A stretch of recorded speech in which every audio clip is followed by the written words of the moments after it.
welcome to another edition of Para Talk. I'm Gareth Davis in Los Angeles, California, and joining me once again is Mr. Reeves Cook in the UK. Hey, Reeves. Hi, Gareth. How are you? Pretty good, pretty good. We got a great story this week on Para Talk, something that I remember hearing when I was a kid and being kind of fascinated by it, but also kind of not really buying it. But maybe our conversation will change our mind. Today we're going to discuss the devil's footprints. The devil's footprints. It sounds ominous. It does. And we don't know, maybe we put it into cryptozoology, or maybe we put it into the realms of ghosts and the paranormal. Who knows? It's one of those stories that kind of came up, happened in the late 18th century, but it kind of got coined with this strange kind of religious kind of name, the devil's footprints. And I think that as the story, we recount the story, the account, that I think our listeners are going to realize how this account got its name.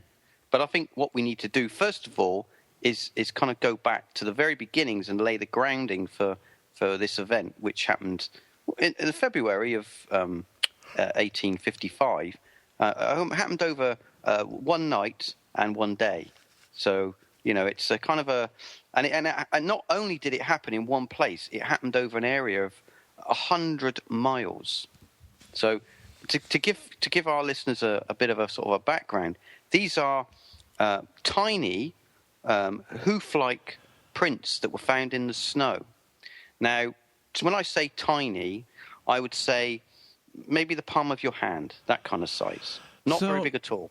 So these were like cloven hooves, and I guess that's where the whole devil association comes in, because, the classical illustration of the devil is that he's got like hooves and stuff, which is very similar to the god Pan. Mm-hmm. And the strange thing about these hoof prints or footprints was their layout, right, Reeves? Yeah.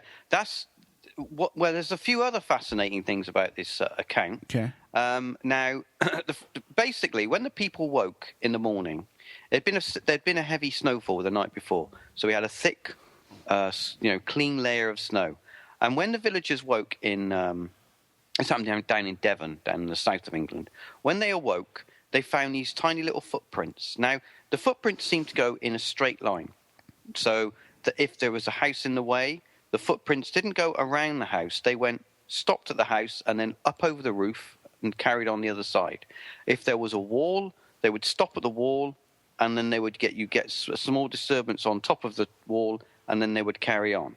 So there were people that followed these footprints, to the edge of their village. Now, it spread across many villages, up to 100 miles in distance, these tracks.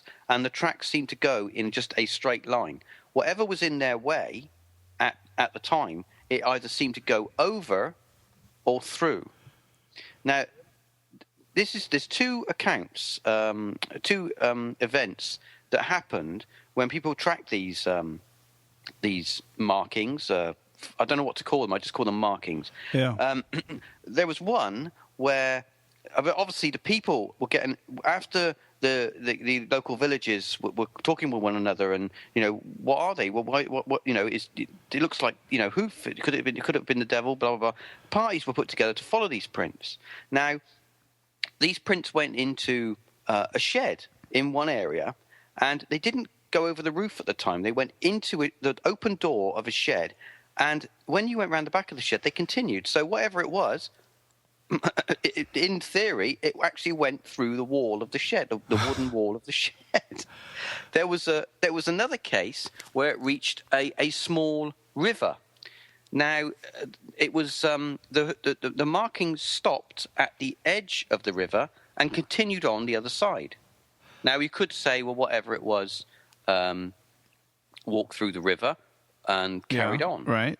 But there are other accounts where a pack of search dogs, sniffer dogs, were put together to follow the footprints.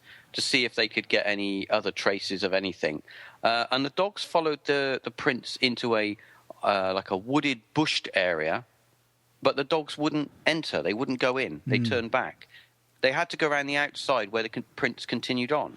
Now, so one of the main things that kind of should be said here, in regard to these hoof prints or footprints or devil's footprints, whatever you want to call them, is that even though the prints were of a cloven hoof, of like an animal, the structure of the markings as far as how this creature moved was not a four-legged creature.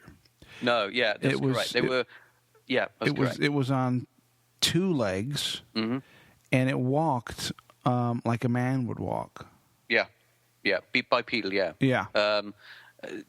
There were measurements done. I think the footsteps were something like 16 inches apart or something, and the actual measurement of the diameter was like 4 inches of the foot. So whatever it was put in 1 foot. Well, I say 1 foot. One hoof in front of the other. 1 foot in front of the other. Yeah. It was walking. It wasn't something. We're going to a little bit later. We'll go into a few theories, but it wasn't trotting along. It wasn't like galloping or trotting along. It was walking. No, it was walking. But the crazy thing is, wherever it walked, it seemed to either walk over or through. It wasn't just. I mean, you had many obstacles. There was. Not only were there houses, there was rivers, there was haystacks. It just seemed to go either straight over or straight through. And some of these walls that it went over were so high that you'd need to climb the wall to get over it. Now, if it was a person, you would expect to see the snow around the prints was undisturbed. Yeah. So anyone that goes in the snow and walks around, you know that when you're walking in the snow, you never leave a perfect footprint. Yeah. You always leave this kind of mushy, dragged mess behind you. Right. But these prints look like they've been stamped into the snow. Yeah. Now, I could understand if someone was having a religious prank or a prank to put fear into local villagers in a small village, but these prints went on for 100 miles across many, many areas in that county. There's some very strange things. Just the like you said, there's 100 miles of these footprints or hoof prints. Yeah. One of the things that I remember from reading about this as a kid was being on the roof, and I always found that really fascinating. That the tracks would lead up to the wall of the house, and then suddenly up on the roof. And then down the other side of the house, and then off again. But think about that for a second. Why, if you were some kind of creature, why wouldn't you just walk around the house? What are you hopping on roofs for? That's bizarre. Yeah. Why would you? One of the things that always sticks with me with this account is that these tracks are in a straight line. They just, they don't, as you say, they don't deviate. They're just in a complete straight line. I mean, there are people, some people, townsfolk, did say, allegedly, they had a sighting of what they class as a devil-like figure in the area. Okay, well, during the scare. Reeves, before we get into sightings of this creature and then some theories as to what this may or may not be, let's take a real quick break. We'll be right back.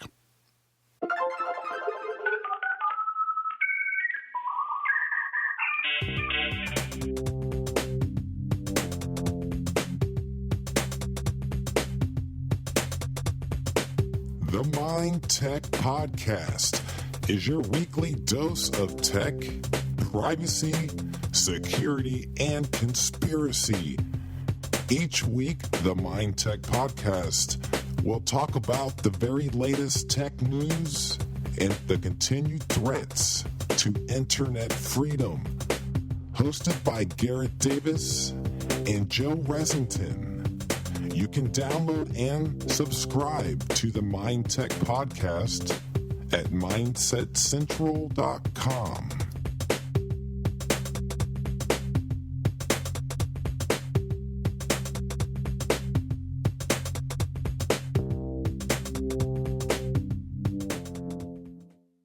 You're listening to Paratalk.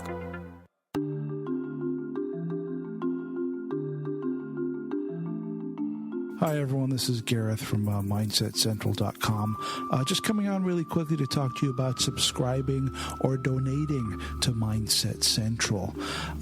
Right now, we average about 17 brand new podcasts a month on Mindset Central, and that's for free.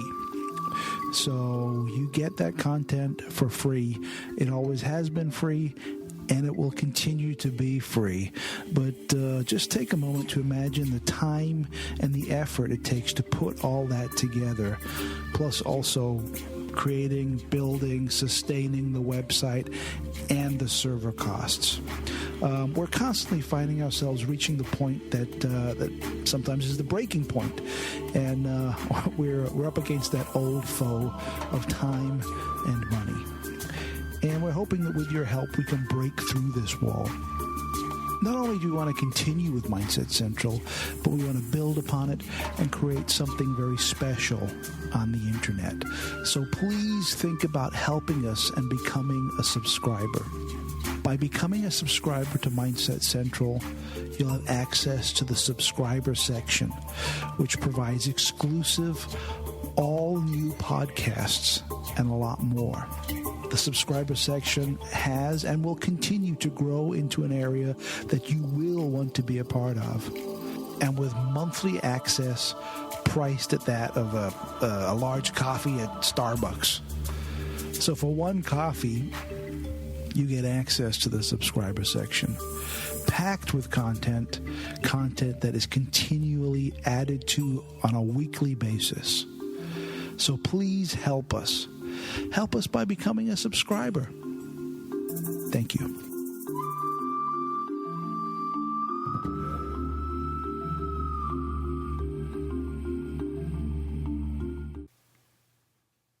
And we're back. Okay, so when we left the air there, we were just going to get into a possible sighting of the creature that has made these hoof-like marks in the snow. So what do we know about this, Reeves?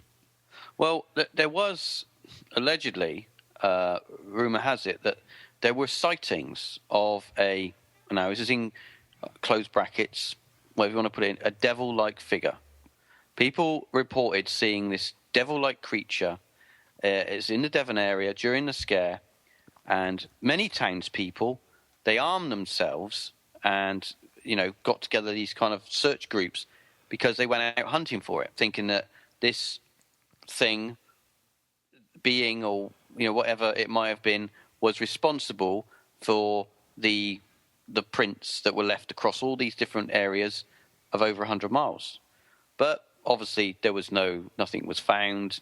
There was so it was a rumor, but was the person? I mean, there are people. If you get large groups of people together, we know this from. Yeah, the people. It's contagious. They get this hysteria. Yeah, people get all mental and act all crazy, and it gets out of control real quick. It's just like it's highly contagious.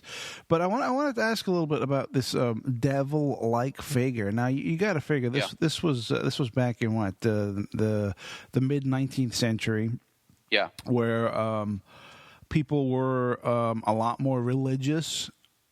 A lot more taking religious practice a lot more seriously than maybe they do today, and thoughts of the devil and and evil and the supernatural were very much a part of everyday life in certain areas of the country. Maybe in big cities like London, people would be, what are you talking about? But out in the wilds. In the farmlands and stuff, it was very, very still very prevalent. So a devil-like creature, I would assume from that just the devil-like, they saw an upright, man-like figure with horns and stuff.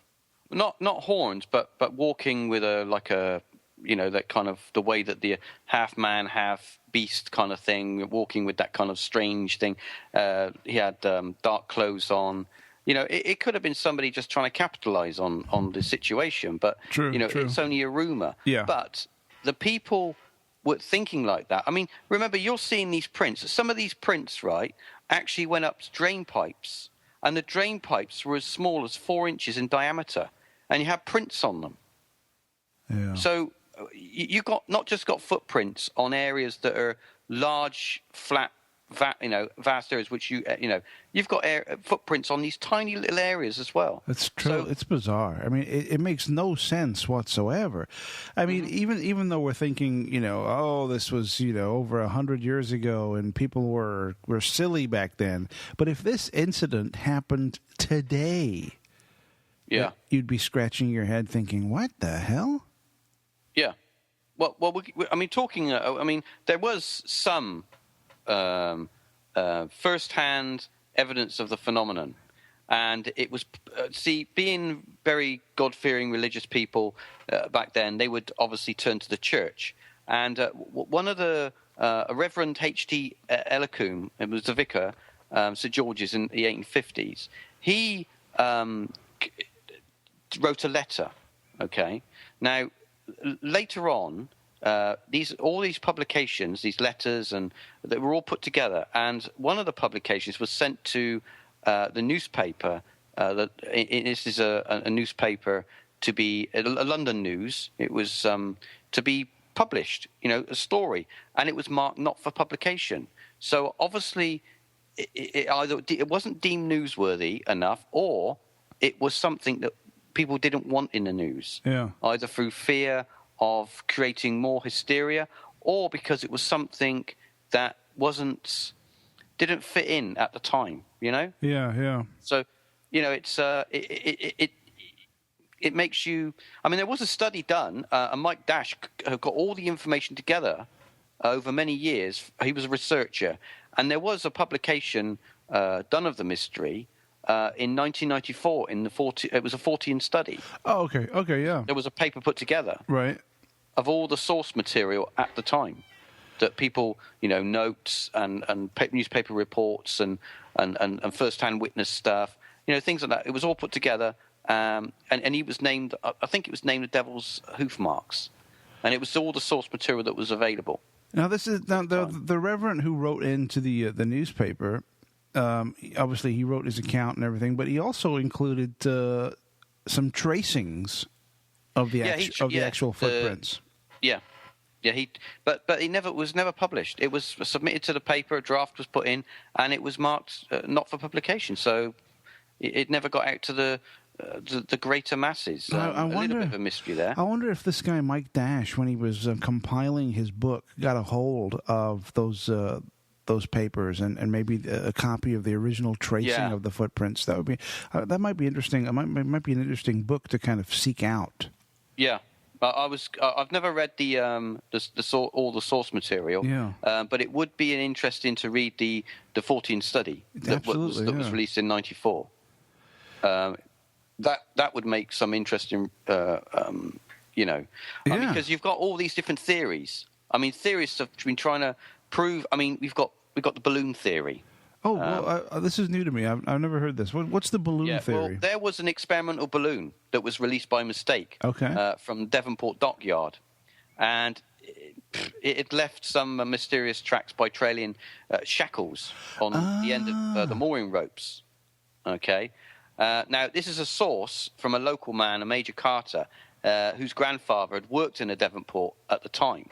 Now, it's source information, so you don't know if it's true or not, but, Right. Now, he claimed that the incident had been hushed up because the balloon had wrecked a number of conservatories and greenhouses, and some windows had been broken, and it was hushed up because they didn't want to spend all this money out. Right. And while it explains, if you had shackles at the end of a balloon, right. While it explains it's a possibility that it could make those marks, I don't understand how this balloon would be able to travel in a complete straight line.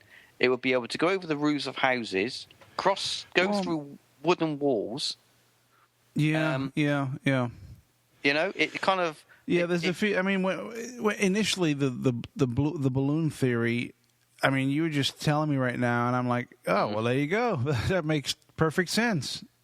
Case closed, right? Well, it does, but I mean, it's like people disagree that the balloon could have travelled, right? Well, it wouldn't have traveled. It wouldn't have traveled in a straight line. Okay, the balloon would have gone all over the place. So it wouldn't have been in a straight line. So one of two things are happening here: either it wasn't the balloon that caused the marks, or it was, and people exaggerated a little bit on this whole straight line stuff. Well, there was another theory of getting a bit crazy now, like mating hedgehogs that create crop circles. Hopping mice. Hopping mice, that's a good one. Hopping mice may have caused these double footprints, apparently.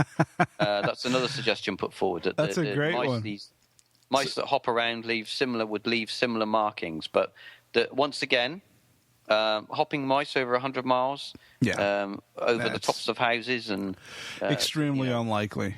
It's unlikely. Maybe in some areas people might have got a little, maybe misidentified animal markings in the snow with these footprints and said, oh, I've got footprints here as well in our village. Yeah. Maybe, but not the whole thing.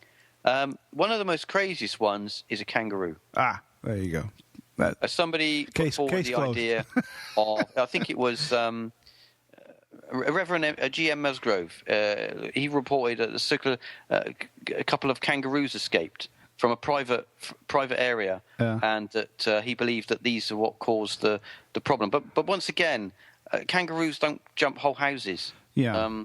They don't transverse themselves through wooden walls and jump lakes and rivers. I mean, this is still like an unsolved mystery, but it very much is. Yeah. From my perspective, the most likely explanation is the balloon. But I mean, whether or not that was, I mean, who knows? But that makes the most sense to me. You know? Well, yeah. I mean, but there are other incidents that have happened previously where people have found strange markings, and I mean, even today we find strange markings, and we can't identify them. You go into some of the woods and the forests, and you find these strange footprints, and you don't know. You don't know what they're from, or it's maybe an animal that's not been catalogued or whatever. But certainly we're in the realms here of the. You have to be a little bit skeptical, but you also have to be a little bit level-headed. But on the other side, you have to be a little bit open-minded. Some of the theories that we've discussed in today on this episode are perfectly valid theories, but they fall down when you look at the distance traversed. The object, whatever it might have been, travelled in a straight line. It also one of the other things. It seemed like that the prints were burnt into the snow from a hot object. When you put a hot object into the snow, it kind of it slices through like butter. It kind of prints into the snow. One of the investigators put forward that maybe whatever it was, its body temperature or was a lot hotter than the snow. That's why you would get this effect, but. Once again, we don't know what possibly could have caused it. The only reason that the people liken the prints to the devil is because religion was a lot more stronger back then in people's minds, and because they look like little hoofs. And of course, the devil is meant to be half beast and half man. So right. So you've got this kind of mindset going on. Exactly. So I mean, this is a very famous case. Did they ever come back to that area, or was there anything very similar like this that's happened since or before, in different parts of the country or world? There has been. There was an example. It was reported 15 years earlier in the Times of some anomalous footprints, but it was happened. I think it happened some way away, but it was a similar, not the same, but similar. Of footprints, and there were also glimpses of a creature, shall we say, an unidentified individual. So that's like we're talking Scotland here, so that's quite a way away, right? So it's basically who knows, Yeah. And any others, or is that kind of it as far as echoes of the devil's footprints? Well, I think we've got to remember as well. If you're familiar, obviously you're familiar with the Jersey Devil, right? So we've got, and also there's, we've got similarities there with the Jersey Devil. I keep thinking of like, and I don't know whether this is related or not, but it's kind of just popped into my head. Is Spring Heel Jack?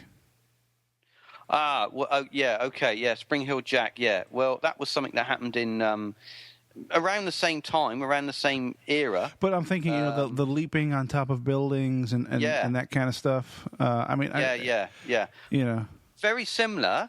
But obviously, Spring Heel Jack was someone you saw, and he jumped all over the place, and jumped from roof to roof, and he'd play pranks on you, and it happened, definitely something that's similar. I mean, we've got, the Great Thunderstorm of Widdicombe. That was another legend with allegedly a devil that had come down and things were spotted. So we've got lots of different stories that are similar. Yeah. But I think the Devil's Footprints is in itself, as an account, is quite quite a unique. Oh, absolutely.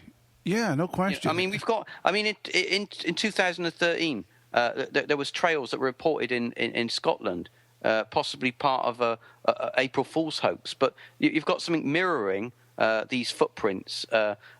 People take stuff. The problem is that when we've got these accounts, and you've got other accounts that happen later on, you don't know whether people are doing it as a hoax, a joke. Just the same as the crop circle phenomenon, where you get people now are calling it art. They go out and they do the crop circle. They call it art. But really what they're doing is just basically muddying the waters, because they don't say, well, I made that one. They leave it up to the public to decide. If you put them all in a field and said, that's where you can do your art, so we know that all those ones are fake, then we can carry on with our research. Right. And that's like this. You don't know. But where's the fun in that, Reeves? Well, yeah. This is a great case, one that I remember reading as a child and being fascinated by, and I've learned a little bit more today that it is more of a mystery than I thought it would be. Yeah. We still don't have any answers. For me, the balloon theory seems the most likely. But whether or not that is the case, who knows? Well, exactly. Who knows? It's another one of those cases that's going to be, I think, have people scratching their heads for many years to come. Yeah, absolutely. Well, there you have it, folks. Another episode of Paratalk, The Devil's Footprints. Thank you so much, Reeves. Another great tale. And thank you all for listening. And we'll be back very soon with more Paratalk.